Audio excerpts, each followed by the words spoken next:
On the surface, 2300 Ewing Avenue looked like any other modest apartment unit in Prince George's County, Maryland. The small, tan-brick townhouse sat at the edge of a quiet cul-de-sac. No obvious signs of distress, no commotion.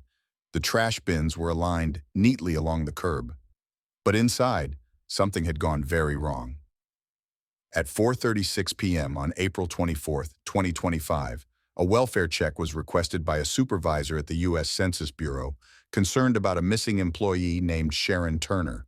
According to the report, Sharon hadn't reported to work in 4 days. She hadn't called in, hadn't requested leave, and wasn't responding to texts or emails.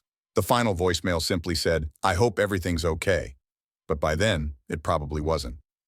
Responding officer Melanie Wright arrived at the address within 10 minutes. The first indicator that something was amiss came from the car parked out front. It was Sharon's, a gray Nissan Rogue with expired registration tags, dust on the windshield, no signs it had been moved recently. Officer Wright knocked on the door 3 times, announcing her presence. No answer. The blinds inside were drawn. Finding the door unlocked, Wright entered the premises alone. Bodycam footage recorded at 4:42 p.m. shows her stepping into a silent, undisturbed interior. The home was tidy, the lights were off except for the kitchen overhead. The dining table held a neatly arranged pair of sunglasses, a cell phone, and Sharon's work ID badge. There were no signs of forced entry, no broken furniture, no signs of a struggle. And then, there was the smell, chemical, unnatural. The kind of odor that clings to walls after bleach has tried to erase something far worse. Wright advanced further. The air grew heavier as she stepped into the living room. There she stopped. The laminate wood flooring transitioned abruptly into a large rectangular slab of concrete, roughly 5 feet long, 2.5 wide, uneven and dull gray extending from beneath a throw rug. It wasn't an accident. Someone had poured and spread cement directly into the floor of a furnished room. That alone would have triggered suspicion, but in combination with the silence and the smell, it triggered a call for backup. By 5:08 p.m., 2 additional officers secured the perimeter. The scene was officially locked down. At 6:03 p.m., the homicide unit arrived with 2 crime scene techs. Their first task, confirm whether what lay beneath the slab was, in fact, human remains. Using ground-penetrating radar and thermal imaging, they identified an anomaly, an area of retained heat and low-density void that matched the shape and size of an adult body. The temperature differential, according to later lab reports, was consistent with decomposition sealed under a recently hardened structure. The unit was evacuated. At 8:20 p.m., forensic excavation began. The sound of the jackhammer was clinical, methodical. Bits of dry cement fractured and curled upward. The odor intensified.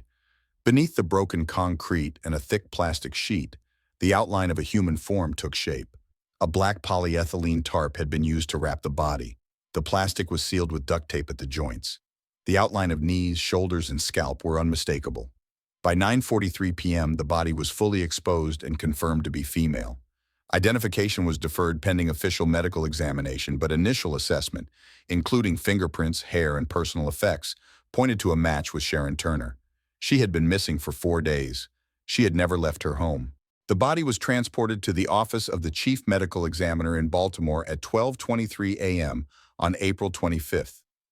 Assigned to the case was Dr. Elaine Choudhury, a forensic pathologist with prior experience in concealment homicides. According to her early notes, the body showed moderate bloating, indicating death had occurred approximately 72 to 96 hours earlier. There were no stab wounds, no bullet holes. But her skull bore signs of trauma. Cranial indentation at the back of the head. The likely cause? Blunt force impact. A strike hard enough to render unconsciousness or death without excessive blood loss. For someone looking to avoid a mess, it was efficient. Forensic investigators returned to the apartment with a new objective: find the murder weapon. Inside the hallway closet, behind a shelf of paint cans and paper towels, they discovered a 16-pound sledgehammer. The handle was clean, the head was not. A faint trace of dried material, initially mistaken for rust, tested positive for hemoglobin. DNA analysis would later confirm it belonged to Sharon. With the probable murder weapon identified, attention turned to the person most likely to know what happened: Michael McClanahan. McClanahan, age 38, was listed on the lease as Sharon's domestic partner. They had lived together for almost 4 years. Neighbors described him as quiet, withdrawn, rarely outside during the day. No one had seen him since the weekend. CCTV footage from the parking lot showed a figure matching McClanahan's build exiting the apartment late on Sunday night, April 20th. He was carrying what appeared to be a heavy object wrapped in black plastic.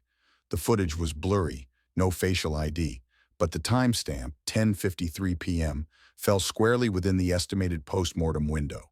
Detectives issued a BOLO, be on the lookout, for McClanahan, focusing on Washington, D.C. Metro and surrounding counties.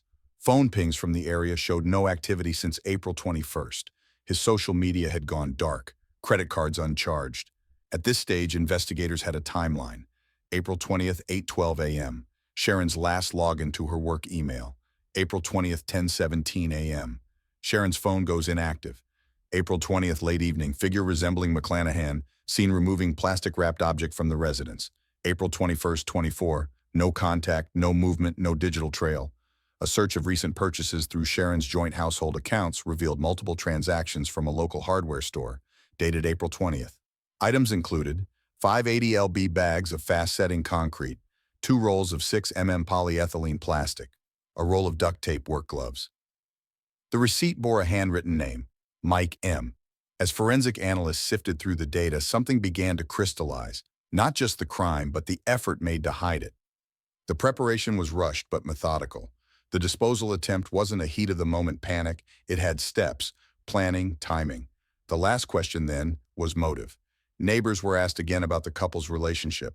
Some mentioned arguments, though nothing violent. One woman recalled seeing Sharon sitting in her car for nearly 45 minutes one evening, engine running, staring at the steering wheel. Another had once offered Sharon a ride to work during a storm. She declined. "Michael doesn't like me riding with people." There was no record of prior domestic violence calls in the past year, but when records were pulled from 2022, something surfaced. An incident code 10-16, verbal disturbance. Police had been called. Sharon answered the door. No arrest made, no charges filed. She said everything was fine. But something clearly wasn't. Investigators collected all electronics from the scene, including Sharon's laptop, her phone, and a voice-activated smart speaker sitting in the living room corner. These devices would be reviewed for background audio, voice logs, location metadata, any digital footprint that might show what happened inside the walls of that apartment before the concrete set. What they had now was a body, a timeline, and a growing forensic profile. What they didn't have was a suspect in custody, or answers about what truly happened inside 2300 Ewing Avenue before it became a crime scene. The forensic discovery in the living room provided the body. Now investigators needed the timeline, the chain of actions that turned a living woman into a case file. They began where most modern homicides do, the devices.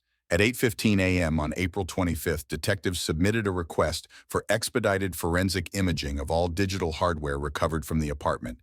Items included one Samsung smartphone, Galaxy model, a Dell work-issued laptop, and a second-hand Amazon Echo Dot. All had been powered off but not factory reset, an oversight that would become critical. The phone's internal logs showed routine use through the morning of April 20th. Text messages ceased at 10:14 a.m. The last outgoing communication was an unread message to a coworker. "I'll finish those numbers after lunch." It was never followed up. What followed instead was a prolonged digital silence. No calls, no text, no opened apps. Battery discharge analysis indicated the device remained powered on and idle until it fully drained 48 hours later. GPS records confirmed the phone never left the apartment. The metadata offered a consistent story. She stopped using it, but it was never turned off.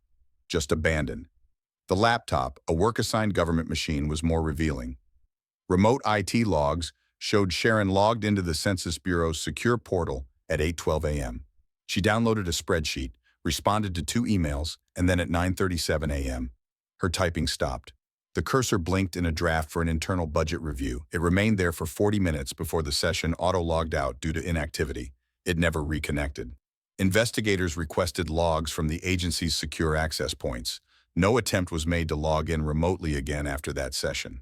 Her supervisor noted that the email responses were polite but unusually short. That detail would become more significant as the behavioral pattern emerged. Next came the smart speaker. Most voice-activated devices store voice commands locally and sync periodically to cloud servers. Forensics isolated command logs dating from April 15th to April 20th. Among mundane requests, weather updates, Spotify playlists, two commands stood out. On April 18th at 11:41 p.m., how to file a protective order in Maryland, and the following evening, April 19th at 8:09 p.m., what is the fastest way to break a lease without penalty? Neither question had a corresponding browser history entry on her laptop. She hadn't typed them, she had spoken them. The full audio clip from the second query revealed background noise, a male voice speaking loudly, unintelligibly, possibly on a phone. Analysts enhanced the audio. The phrase, "you don't decide what happens here," was partially audible. Investigators logged this as a critical contextual clue, though it fell short of direct threat language. Combined with the lack of digital movement after April 20th, these findings established a clear arc: digital disconnection paired with signs of mounting personal concern. Behavioral analysis from workplace contacts supported this. One coworker stated she was sharp, organized, but in the last month she seemed off, nervous, like she was keeping something in. Another added, "She stopped joining our morning calls, said her mic wasn't working. I think she just didn't want to talk." These were early red flags, subtle, but now glaring.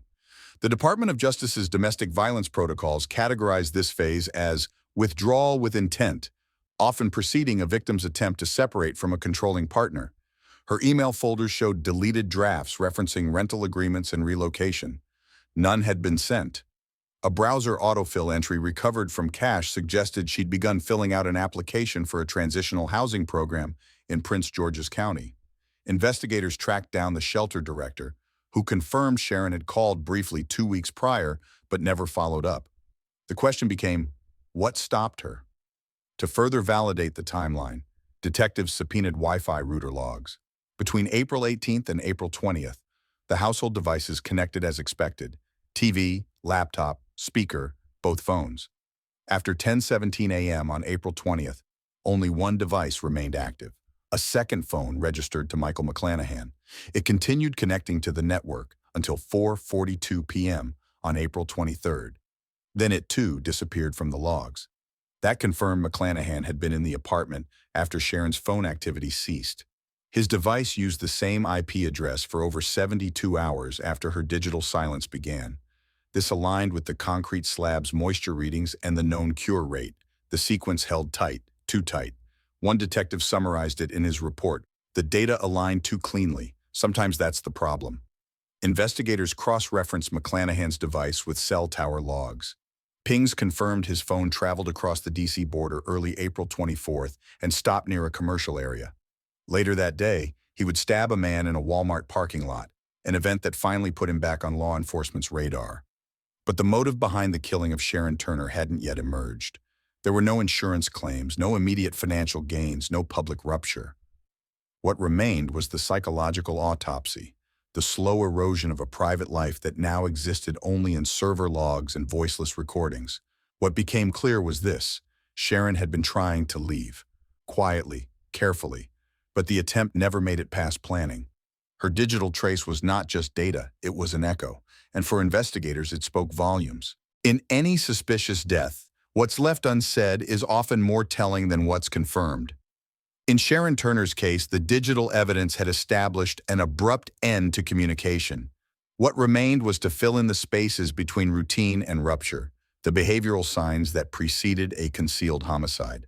Investigators turned their attention to the physical space and those closest to the perimeter of her life: the neighbors, friends, and social connections who had watched from just close enough to see changes, but not close enough to intervene.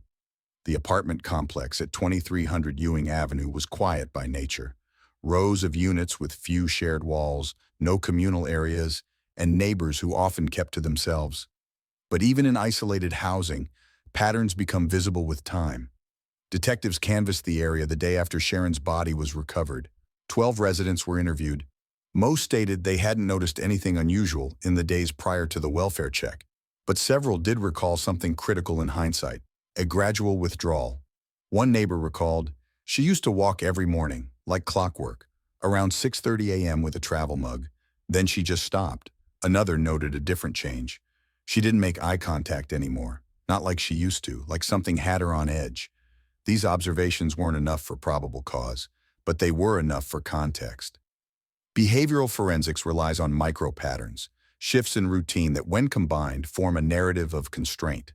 Sharon's case was beginning to show all the hallmarks of coercive control, not overt violence, not bruises, but an erosion of agency. Inside the apartment, detectives began mapping the internal layout relative to where the body had been concealed. The living room showed no signs of disturbance aside from the cement slab. The master bedroom was clean, almost sterile. Drawers were neatly folded, bed made, no clutter on surfaces. But it was the closet that raised concern. Folded at the bottom of the closet was a packed travel bag. Inside were 2 days' worth of clothes, a toothbrush still in its package, and a passport. Underneath that, a printed apartment application for a property located 7.4 miles away, unsigned but time-stamped from Sharon's office printer. This wasn't a woman who planned to vanish. This was a woman preparing to leave. Further into the investigation, detectives obtained access to internal emails sent from Sharon's work account during the last 2 months. While none directly referenced distress, a shift in tone was clear. Messages grew shorter, some were delayed. Her usual formatting style changed. No more subject headers or greetings. Coworkers described her as distracted, edgy, and in one case, like she was calculating every word. The investigation expanded to her financial records. Bank statements revealed no shared account with her domestic partner. Sharon paid the rent. Sharon paid the utilities. Her name was on every official document except for one, the original lease amendment that added McClanahan in 2021. Receipts from the last 3 weeks showed increasing purchases of personal hygiene products, prepaid Visa cards, and a post office rental box application fee. The implication: she was preparing to establish independence, quietly. Detectives circled back to the neighbors with these findings in hand. One individual, who requested anonymity, reported something previously unmentioned. On the night of April 19th, a muffled argument was overheard from the shared wall. It wasn't yelling, the neighbor said, but it wasn't calm either. It sounded tense. Then it went dead silent. The following morning, that same neighbor noticed all the blinds in Sharon's unit were drawn, a first. The trash was never brought out. No movement, no light from inside. "I thought she was out of town," the neighbor added. "Now I think I should have said something." There was no soundproofing inside the apartment, no evidence that an altercation had occurred in the open. If a confrontation took place, it left no visible trail. But psychologically, the progression was textbook. Sharon had reduced contact, changed behaviors, and made covert plans for exit. What she lacked was time. One final detail emerged from her employer's HR department. 2 weeks before her death, Sharon had inquired informally about taking a leave of absence. No documentation was submitted. Just a verbal question. "What's the process if I need time away for personal reasons?" That request was never followed up. The next record was her body beneath concrete. By the end of April 26th, investigators had compiled a comprehensive behavioral risk file. It included a documented decrease in social activity, isolation from colleagues and avoidance of in-person meetings, financial transactions consistent with independent planning, physical preparation for departure, travel bag, lease application, witness corroboration of emotional withdrawal and verbal conflict. From an evidentiary standpoint, these factors did not prove homicide, but they pointed to a progressive loss of autonomy, a pattern often present in domestic homicide cases that escalate without prior physical violence. The objective in this phase of the investigation wasn't to build a motive, but to validate a context. And context in murder is often the most neglected form of evidence. At 7:42 a.m. on April 25th, the body recovered from 2300 Ewing Avenue was logged into the office of the chief medical examiner in Baltimore. The decedent was confirmed by fingerprint as Sharon Denise Turner, 44. No next of kin had yet been notified. The priority now was determining what happened between her last known login and the moment she was entombed under concrete. The post-mortem examination began at 10:15 a.m., performed by Dr. Elaine Chowdhury, an experienced forensic pathologist specializing in blunt force trauma cases.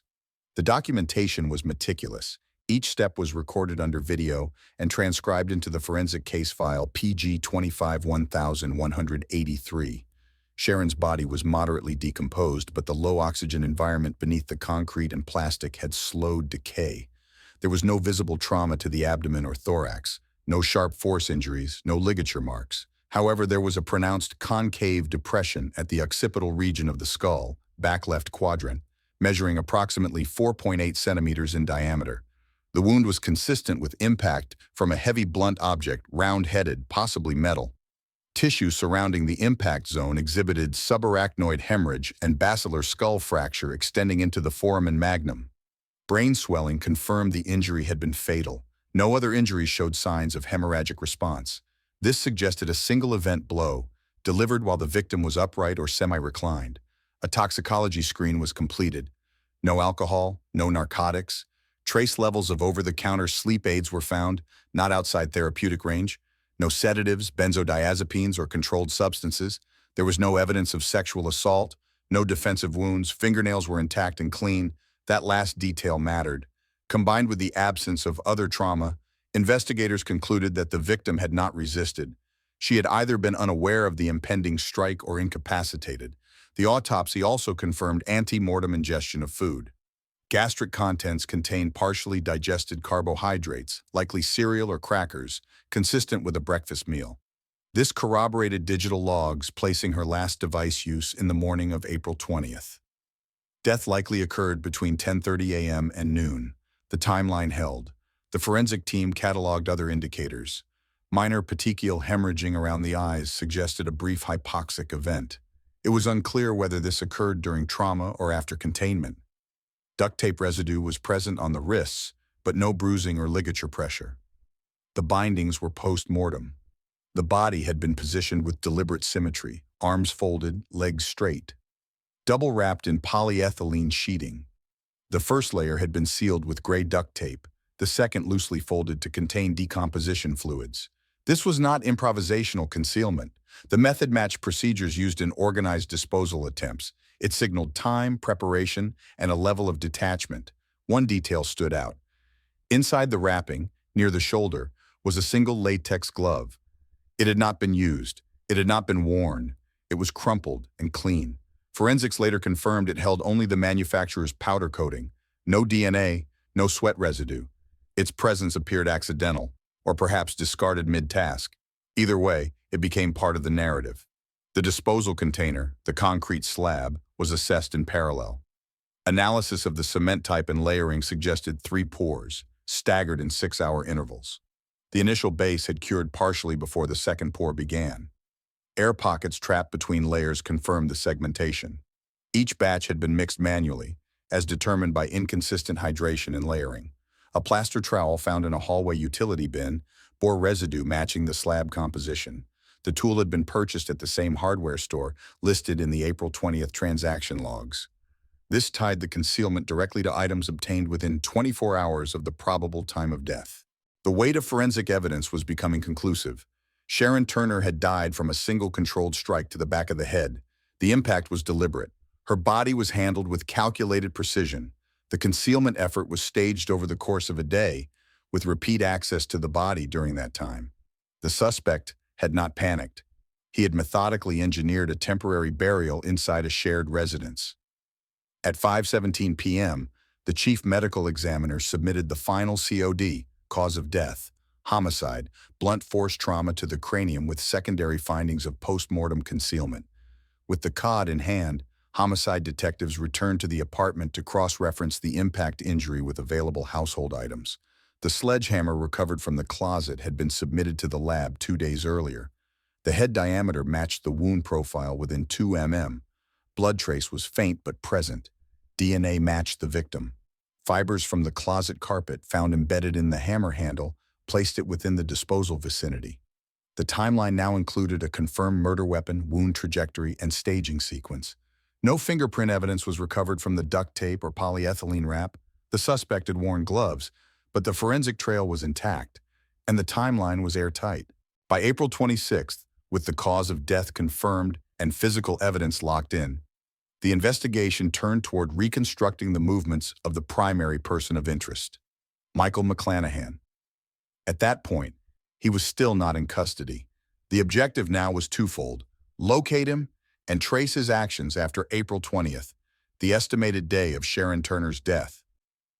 The first anchor point came from the apartment's router logs. McClanahan's personal phone remained connected to the home network until 4:42 p.m. on April 23rd. The last ping matched the MAC address of a Samsung device previously associated with his online utility payments.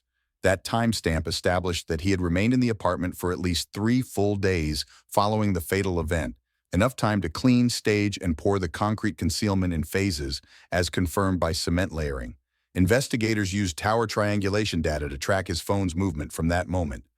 At 4:58 p.m., the signal shifted northwest, briefly connecting to a tower near Southern Avenue. 47 minutes later, the phone registered again in the Columbia Heights area of Washington, D.C.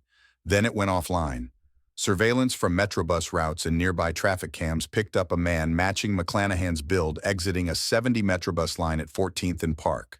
No luggage, no disguise. Just a black hoodie, jeans, and gloves tucked into his back pocket. The timestamp was 6:12 p.m., April 23rd. Analysts logged the footage and issued an updated regional alert.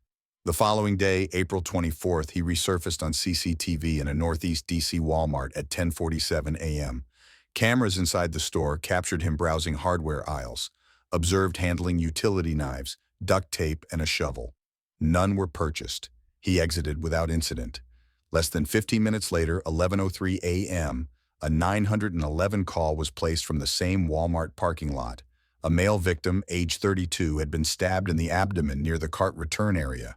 Witnesses described a verbal altercation over a parking space. The assailant fled on foot. Security footage confirmed the suspect matched McClanahan. Emergency responders located the victim conscious and able to give a brief statement. He described the attacker as twitchy, like he was coming unglued. The knife was recovered in a nearby storm drain, standard utility blade, no fingerprints. The wound was non-lethal. By 1:20 p.m., MPD officers located McClanahan 5 blocks away, loitering near a city park. He was taken into custody without resistance. No identification. He gave the name Chris. At the time, no connection to the Prince George's homicide had been made. Back in Maryland, Prince George's detectives cross-referenced regional arrest logs and flagged the Walmart incident. Once MPD uploaded booking photos, the match was immediate. A formal detainer was filed. McClanahan was held in D.C. pending extradition. During intake, his clothing was collected as evidence. Lab tests later confirmed the presence of concrete dust on the cuffs of his jeans, consistent with the specific dry mix recovered from the Ewing Avenue slab. The match was confirmed by spectral analysis, an exact compound signature. A forensic review of Walmart's surveillance footage provided an additional link. At 10:44 a.m., McClanahan was seen removing a white latex glove from his pocket and dropping it near a checkout lane.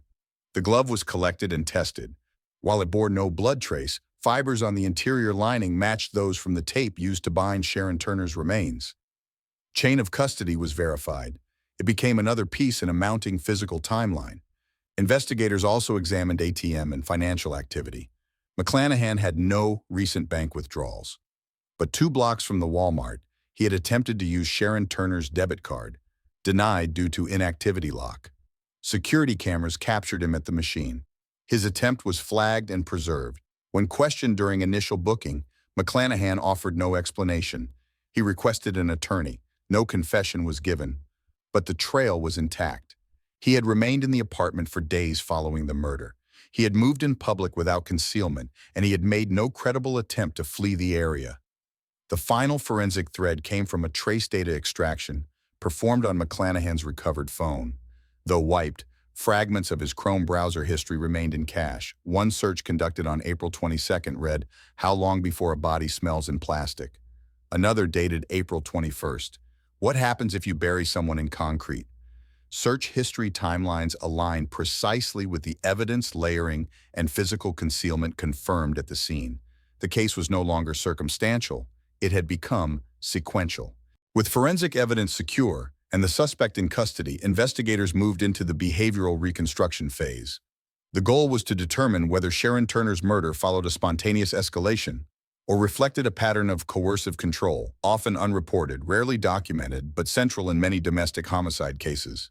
The team initiated a psychological profile review, starting with data from Sharon's previous contacts. She had no protective orders on file, no criminal reports involving domestic violence. Her medical records showed no physical injuries in the past 3 years. On paper, nothing pointed to active abuse, but the silence itself raised flags. A joint consultation with FBI behavioral analysts and domestic violence specialists began examining what wasn't reported and why. Turner's workplace interviews provided consistent descriptors: reserved, self-directed, compliant with policy, yet increasingly disconnected in her final 6 weeks. The abrupt decrease in camera use during video calls, the one-word replies, the unexplained schedule changes. Her sister, interviewed by detectives on April 28th, offered a critical perspective. She didn't call as often, she said. She always said she was tired, said he worked nights and liked the apartment quiet during the day. No one had seen the bruises because there were none. Instead, the control operated in isolation: financial restrictions, movement monitoring, verbal devaluation. These details began surfacing through statements from Sharon's friends. One coworker reported an unusual incident. She came to work with her phone completely wiped, factory reset. Said she dropped it in water, but her email password was changed and she couldn't remember it. Forensic review later confirmed the reset happened the same week McClanahan was removed from her phone plan. When cross-referenced with apartment utility data, a clear imbalance emerged. Sharon paid for every household expense: electricity, gas, internet, groceries. McClanahan contributed no traceable income. He had no registered employment, no recent tax filing. His role in the household appeared limited to presence and access. Search history recovered from the home laptop showed incremental research: emergency housing Maryland, shelters that take women without kids, and how to leave someone who tracks you. These were not one-time inquiries. They were part of a digital trail spanning 3 months. Detectives contacted a local nonprofit that operated transitional housing. Their intake coordinator remembered Sharon calling under a different first name. She asked about short-term stays, said she didn't feel safe, but then she hung up mid-sentence and never called back. In partnership with DOJ's Intimate Partner Violence Unit, Prince George's detectives overlaid Turner's digital disengagement with the behavioral timeline. The pattern matched known markers: isolation, financial dependency, increased surveillance, and aborted exit attempts. An FBI profiler noted, "This case doesn't present as reactive. It reflects structural dominance. He didn't need to hit her. He made her believe leaving wasn't possible." The physical evidence supported this. There was no struggle, no forced entry, no defensive wounds, only a concealed exit bag and a passport she never got to use. When McClanahan's previous relationships were reviewed, a 2017 police call emerged from a previous address in Virginia. No charges. The woman reported verbal intimidation and control of her phone and email access. The case was closed after she declined to cooperate. That detail mattered, not legally, but behaviorally. It helped establish that what happened to Sharon Turner may not have been the first time, but it had been the most calculated and final. On April 29, 2025, the Prince George's County State's Attorney's Office formally charged Michael McClanahan with first-degree murder, tampering with physical evidence, and abuse of a corpse. By that point, the investigation team had compiled over 270 pieces of forensic evidence, including blood trace, fiber analysis, video footage, Wi-Fi logs, search history, and pathology reports. The prosecution's goal was not only to prove McClanahan had killed Sharon Turner, it was to demonstrate intent, concealment, and a clear pattern of control leading up to the crime. The case was assigned to Senior Assistant State's Attorney Camille Adkins, who specialized in domestic homicide. Her strategy centered on sequencing. Every piece of evidence would be presented in order, starting with Sharon's last work email and ending with the concrete slab that preserved her body. The pretrial hearing took place on May 6th. McClanahan appeared via video conference from D.C. detention. His public defender requested a psychological evaluation and challenged the Maryland detainer, citing insufficient cause for extradition. The court denied the motion. A week later, he was transported to Upper Marlboro, Maryland, under armed escort. Adkins's team worked closely with the crime lab to tighten the forensic timeline. Their exhibit list included the sledgehammer recovered from the closet, DNA-confirmed blood trace consistent with Turner's head wound, footage from the apartment complex parking lot showing McClanahan transporting materials matching the burial setup, digital footprint data, erased history, voice queries from Sharon's smart device, and browser cache from McClanahan's wiped phone. A detailed reconstruction of the concrete slab, including layer-curing timestamps and chemical matching to retail receipts. Clothing seized upon arrest containing concrete particulates, trace blood, and embedded fibers from the apartment carpeting. In addition, prosecutors secured expert testimony from two key witnesses, a forensic psychologist specializing in coercive control and Dr. Elaine Chowdhury, the medical examiner. Dr. Chowdhury would walk the jury through the injury sequence. Her testimony included the force required to produce the skull fracture and absence of any physical struggle. Her conclusion would be direct. The blow was precise, unanticipated, and lethal. The psychological expert would speak to the invisible dynamics present in the months leading up to Turner's death. Using victim communication logs, financial records, and known risk factors for fatal domestic abuse, the testimony would establish a behavioral pattern of dominance and emotional isolation. None of it required prior police reports. The evidence spoke for itself. The defense, meanwhile, filed for exclusion of several items. The audio query captured by the smart speaker, claiming privacy violation, the attempted ATM use, arguing it had no direct connection to the murder, the Walmart surveillance footage from the unrelated assault. All three motions were denied. The court ruled that the smart device data had been lawfully recovered via warrant. The financial access attempt was relevant in demonstrating post-crime behavior, and the Walmart incident was admissible due to its proximity in time and context to the ongoing concealment of the victim's body. Jury selection began in mid-June. Prosecutors aimed for jurors who could follow a complex forensic narrative, not a story of dramatic outbursts, but of layered, incremental behavior that culminated in lethal violence. What made the case atypical was its emotional flatness. There was no 911 call, no dramatic confession, no heated fight. It was built on data, decay timelines, matching cement compounds, and the long silence that followed a cleanly executed disappearance. It was the kind of case that required prosecutors to guide jurors not with sympathy but with structure, fact by fact, timestamp by timestamp, until the logic left no doubt. The trial of State of Maryland v. Michael McClanahan commenced on July 15, 2025, in the Prince George's County Circuit Court. The courtroom was filled but orderly. No cameras, no media disruptions. The prosecution moved swiftly through jury selection, opting for individuals with backgrounds in healthcare, education, and information technology, fields where sequential logic and pattern recognition were integral. Opening statements began with a structured outline from lead prosecutor Camille Adkins. She stated clearly, "This is not a case of sudden rage. This is a case of control maintained until silence, and then sealed in cement." Over the course of 6 days, the state presented 34 witnesses and over 100 exhibits. Every presentation followed the forensic timeline. First came the digital evidence, Turner's abrupt disappearance from work systems, the stationary phone logs, and metadata from the apartment's Wi-Fi router, showing only one device active after April 20th. Analysts walked the jury through exact timestamps, synced with cell tower data and mapped out in real-time animation. Crime scene investigators then testified on the slab construction. The jury was shown photos of the concrete, its layers, air pockets, and poor hydration in specific sections. Forensic chemists confirmed the cement's chemical signature matched a brand purchased on April 20th. Surveillance footage from the hardware store presented next showed McClanahan purchasing 5 bags of the exact mix. Then came the testimony of Dr. Elaine Chowdhury.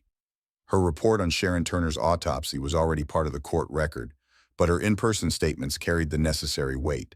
She spoke in direct terms, clearly trained for legal testimony. The blow was deliberate. It struck with enough force to fracture the base of the skull and cause immediate loss of consciousness, followed by death.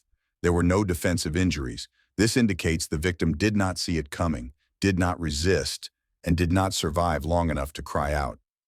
The prosecution's most pivotal expert was Dr. Latrice Holloway, a clinical psychologist with the FBI's Behavioral Threat Assessment Unit. She took the stand to provide context, not motive.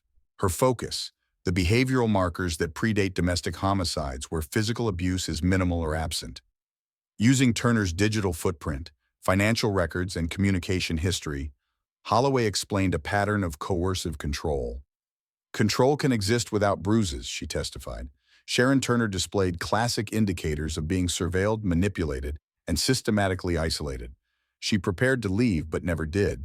That's when the risk elevates dramatically. The defense called only 2 witnesses, one former co-worker of McClanahan, who described him as quiet, reserved, and a character reference from an older cousin. Neither addressed the forensic evidence. In closing, The defense argued the prosecution could not prove intent. This could have been a moment of panic, the attorney said. A tragic accident, badly handled. The prosecution rebutted. Panic doesn't buy duct tape. It doesn't pour concrete in 3 layers. It doesn't wipe browser history and search how long before a body smells. That's not panic. That's procedure. The jury deliberated for just under 8 hours. On July 25th, the foreperson returned the verdict. Guilty on all counts.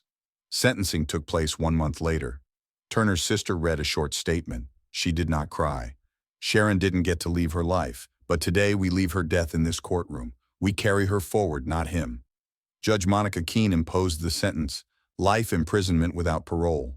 In her remarks, she noted, this was not a crime of heat. It was a crime of cold structure and silence. The evidence presented here confirms that the victim was silenced before she was buried. And in that silence, this court heard enough. The case received limited national media coverage, but within Maryland, it triggered institutional reviews. 2 weeks after sentencing, the state's Office for Women's Services launched a task force focused on non-physical domestic abuse risk escalation. A report was published in October, highlighting Sharon's case as a template of how early digital, financial, and behavioral signs must be interpreted, even without bruises. The apartment complex where Sharon lived has since updated its tenant wellness checks policy. A quiet neighbor isn't always a safe one. The property manager now says, "We never want to be the last to know again." Sharon Turner left no diary, no confessional letter, no video plea. What she left behind was evidence, clear, logical, and irreversible. And for prosecutors, that was enough. In the end, Sharon Turner's silence wasn't empty. It was evidence. As someone who's seen how quiet control can destroy a life long before a crime is committed, I hope this story serves as more than just a case file. If you ever feel trapped, isolated, or unheard, remember, you don't need bruises to justify your fear, and you don't have to wait for things to get worse to ask for help. Now I want to hear from you. Have you or someone you know ever seen signs of emotional control that others ignored? What does safety look like in your community? If this video moved you or made you think, drop a comment below. Tell me what city or state you're watching from. And if it didn't resonate, let me know why. I'm here to listen too. If you're still with me, consider subscribing to this channel. We share real stories that matter. Your voice helps shape the next one.